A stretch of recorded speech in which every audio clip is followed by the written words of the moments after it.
Allez, allez, plus vite!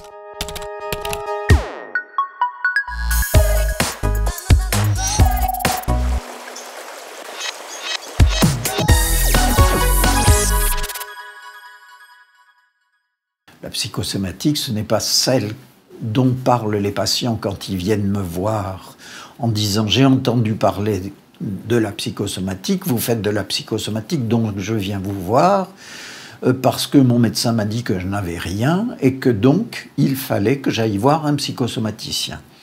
La psychosomatique pour ma concierge, et je n'ai pas de mépris pour la concierge, c'est une médecine qui s'adresserait en omniscience aux patients chez lesquels les médecins habituels, les médecins traditionnels ou la médecine traditionnelle ne trouvent rien. C'est la question du rien qui m'intéresse. Parce que dans le rien, il y a tout. La première approche avant celle de Marty qui m'avait intéressé, c'était justement celle d'Alexander. J'avais essayé de lire Grodek et j'avais trouvé que Grodek était une caricature de la psychosomatique parce qu'il avait une sorte, me semblait-il, de manie qui consistait à tout interpréter. Et à interpréter ça à interpréter les symptômes somatiques et les maladies d'une manière qui était caricaturale et qui était finalement la projection de quelque chose qu'il comprenait lui. D'ailleurs, Grodek, il suffit de lire la correspondance de Grodek et de Ferenczi pour voir combien Grodek était intrusif dans le quotidien et dans la personne et dans l'intimité de ses patients. Alors je me suis détaché de ça parce que j'ai pensé que ça ne servait à rien de dire à quelqu'un « vous avez mal au dos parce que vous en avez plein le dos ».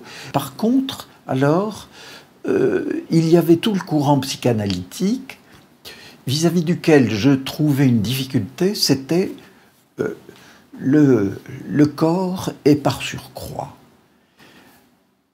Le corps est par surcroît m'a fait épouvantablement penser à l'évangile selon saint Jean, dans lequel la première phrase est « In principio erat verbum ». Au commencement était le verbe.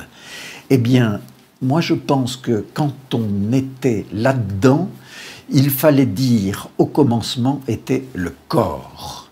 Et c'est ma forme d'érétisme finalement, avec un H, qui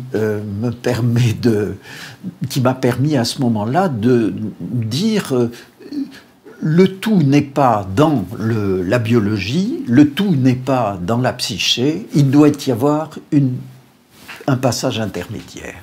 Et c'est là que Marty a été extrêmement précieux pour moi parce que à partir de ce que je lui ai apporté de mon expérience clinique, de clinicien médecin, il était capable non pas de faire des interprétations, mais de donner ou de chercher un sens qui soit utilisable pour les patients, pas pour les psychanalystes ou pour les médecins, mais pour les patients. Et je crois que c'est là que j'ai trouvé, au fond, une voie qui me paraissait intéressante et nouvelle.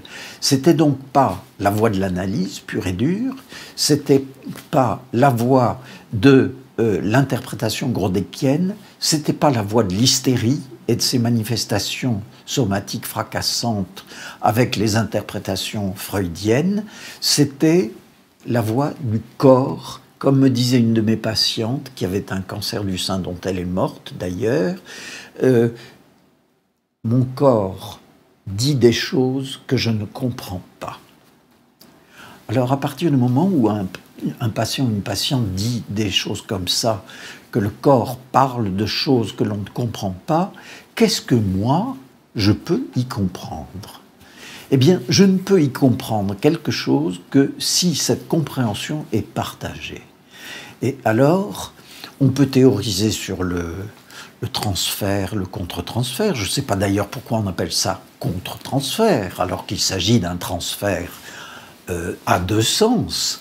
Et on peut théoriser là-dessus, mais c'est dans la pratique de cet échange relationnel que je crois qu'on peut aider les patients. Et c'est dans cette voie-là que j'ai été sollicité dans ma curiosité et dans mon expérience ultérieure par Pierre Marty.